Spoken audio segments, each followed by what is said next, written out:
जानते हैं उस समय केवल छूने से नहीं, परछाई सबसे दिक्कत थी इनकी। और परछाई तो छोड़िए, इनकी आवाज सुनने से भी लोग सोचते थे कि अपवित्र हो जाए। ये जो आवाज से अपवित्र, परछाई से अपवित्र, छूने से अपवित्र, ये दर्द जो उनको सहना पड़ा, ये दर्द इनकी जिंदगी में बहुत बड़ा रोल प्ले किया आगे चल के इनकी लीडरशिप को बिल्ड करने में। जानते हैं, संस्कृत नहीं पढ़ाई जा रही थी। बोलते संस्कृत तो ब्राह्मणों के पढ़ने के लिए, तेरे पढ़ने के लिए तो है नहीं, स्कूल से निकाल दिया जाता। तो सायाजी महाराज गायकवाड़ नाम के एक राजा वहीं हुआ करते थे, जिन्होंने इसकी तकलीफ को समझा और वो इनकी तकलीफों को पहचानते थे। बहरहाल इनकी पढ़ने की इतनी इच्छा को देख के उन्होंने इसको स्पॉन्सर किया, स्कॉलरशिप दी, ताकि ये जाके वेस्ट में लंबी पढ़ाई कर सके। देखिए, ध्यान दीजिए, बात आज की नहीं है, बात 110 साल पुरानी है। 1908 1909 उस समय एक सबसे निचले पायदान से उठा हुआ महार जात का लड़का जाकर के इंटर करके आया इंग्लिश में मुंबई से। उसके बाद वही बीए करी, पॉलिटिकल साइंस और इकोनॉमिक्स में। रुका नहीं, तुम मुझको यहां नहीं पढ़ने दोगे, मैं जाऊंगा दुनिया की बेस्ट यूनिवर्सिटी में, रोक के तो दिखाओ। और वही स्कॉलरशिप लेकर के निकल गया न्यूयॉर्क, कोलंबिया यूनिवर्सिटी जाकर के उसने पहले तो एमए करी, पॉलिटिकल साइंस, इकोनॉमिक्स, हिस्ट्री और सोशियोलॉजी में। उसके बाद पीएचडी करने निकला। यहां नहीं रुका, लंदन स्कूल ऑफ इकोनॉमिक्स चला गया। लंदन स्कूल ऑफ इकोनॉमिक्स जाकर वहां एमएससी किया, उसके बाद लॉ की पढ़ाई किया, फिर उसके बाद डॉक्टरेट किया, किताब के ऊपर अपनी थीसिस लिखी। ये वही किताब थी जिसके ऊपर आगे जाकर के रिजर्व बैंक ऑफ इंडिया को बनाया गया। महाराजा और बड़ौदा से उनका प्रेम इतना था ना, वो जो सायाजी गायकवाड़ जिन्होंने इनको स्कॉलरशिप दिया था, पढ़ने में इनकी मदद करी थी, दुनिया भर में पढ़ के उनका प्रेम भूले नहीं, वापस उनके पास आ गए। बोला, आप दुनिया भर में पढ़ के आए हूं, आपकी सेवा में आना चाहता हूं। तो उनको मिलिट्री सेक्रेटरी की नौकरी दे दी गई, और उस समय ये नौकरी बड़ी मानी जाती थी। अब ये बड़ी पदवी पे तो आ गए थे, लेकिन वो छुआछूत ने इनका पीछा थोड़ी छोड़ा। वहां भी जो सरकारी पियोन होता था ना, वो उनको फाइल दूर से फेंक के दिया करता था। बोला, तू नीच जात का है? आज गद्दी पे बैठ गया तो क्या? दूर से फाइल फेंकते थे, उसके पास नहीं जाते थे। उनको खाने के लिए बोलते थे, बाहर जाके खा। आज भी वो कुएं से पानी नहीं पी सकते थे, इतनी एग्जॉल्टेड पोजीशन पे। बाबा साहब अंबेडकर की तकलीफों का सिलसिला थमा थोड़े ही।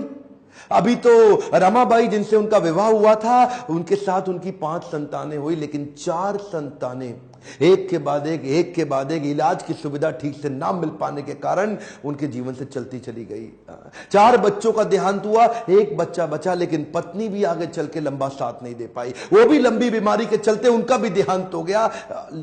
बाबा साहब अंबेडकर, जो अब इस समय कोई भी आदमी टूट सकता था, जिसका अपना स्वाभिमान ही खत्म हो जाए, लेकिन ये क्या किए, ये साथ साथ अपने देश के लिए लड़ते रहे और घर की तकलीफों से अपने आप को रुकने नहीं दिया। सत्याग्रह पे निकल गए। 1927 के इस महान सत्याग्रह में ये जिद पे अड़ गए कि सब दलितों को कुएं से पानी पीने का अधिकार दिला के रहूंगा। सार्वजनिक स्थान है, किसी का प्राइवेट नहीं है, जो सरकारी स्थान है, वहां पे एक इंसान दूसरे के साथ पानी क्यों ना पी सके। देखिए, गलत तो एक्चुअली हो रहा था। जो दलित औरतें थी ना, उनको साड़ी भी पहनने का, पांव को ढक के उठा के साड़ी पहननी पड़ती थी। इन्होंने पहली बार अधिकार दिलाया, पूरी नीचे तक आम औरतों की तरह पांव को ढक के साड़ी पहनने का अधिकार। उसके बाद बोले कम्युनल इलेक्टोरेट की मांग कर दी इन्होंने।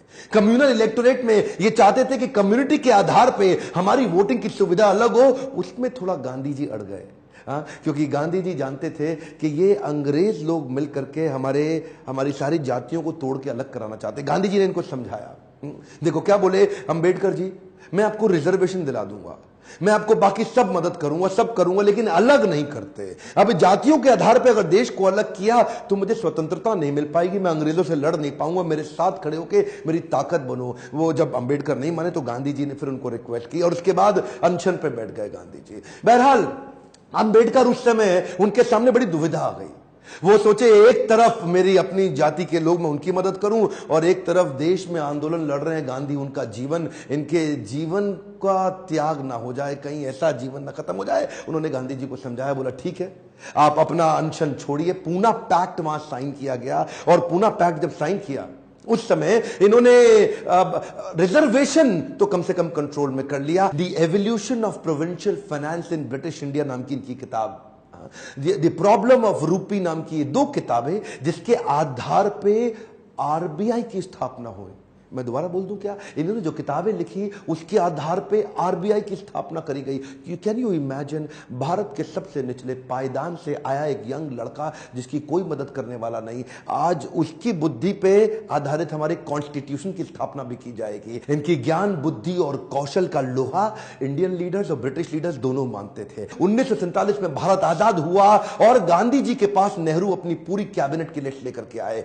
जब नेहरू, जो कि स्वतंत्र भारत के पहले प्रधानमंत्री होने वाले थे, पूरी कैबिनेट की लिस्ट लेके पहुंचे और बताया कि देखो इनको मैं तो तभी गांधी ने पूछा इसके अंदर बाबा साहब अंबेडकर का नाम कहां है? और वहीं थोड़ी उनकी बहस हुई और गांधी ने बोला कि नेहरू ये तुम्हारी कैबिनेट नहीं है, ये आजाद भारत की कैबिनेट है। तभी उनको कानून मंत्री के रूप में लिया गया और न केवल कानून मंत्री बल्कि तुरंत जो ड्राफ्टिंग कमेटी थी इंडियन कॉन्स्टिट्यूशन की, उसका चेयरमैन भी बना दिया गया। इनकी इंटेलिजेंस के आगे कोई कुछ बोल नहीं सकता था। जो इनसे सहमत थे, असहमत थे, दोनों जानते थे कि इस आदमी में बुद्धि बहुत है। बहरहाल मन तो है कि मैं घंटों तक इनके विषय में बात करूं, एक्चुअली मन भरता नहीं है इनके विषय में बात करते हुए। इतने बुद्धिमान व्यक्ति, आगे चल के इन्होंने हिंदू कोड बिल और महिलाओं के लिए बड़े कानूनों के अंदर कई बदलाव लाए। ये वो पॉलिटिकल लीडर नहीं थे जो सत्ता के लिए लड़ते थे, ये लड़ते थे उनके लिए कि देश में कमजोर हिस्से को उठाना देश के हर लीडर की जिम्मेदारी। एक हम टाइम ध्यान दीजिए,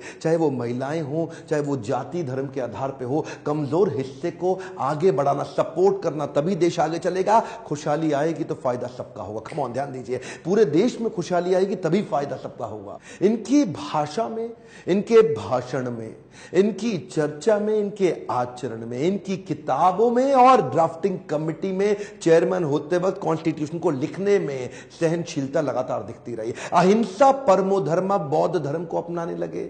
आत्मवत् सर्वभूतेषु, भागवतम में बताया गया है कि बौद्ध धर्म में आत्मवत् सर्वभूतेषु, सभी जीवात्माओं को अपनी तरह देखना चाहिए। ये जो समान दृष्टि देने का उन्होंने प्रयास किया, ये उसके बाद ये बौद्ध धर्म को स्वीकार करने चले गए। आखिरी तक काम प्रेम से करते रहे, किसी से लड़ाई नहीं लड़ी। आपके लिए क्या मैसेज है इसमें? एक मैसेज लेके जाइए, एजुकेशन इज द टूल।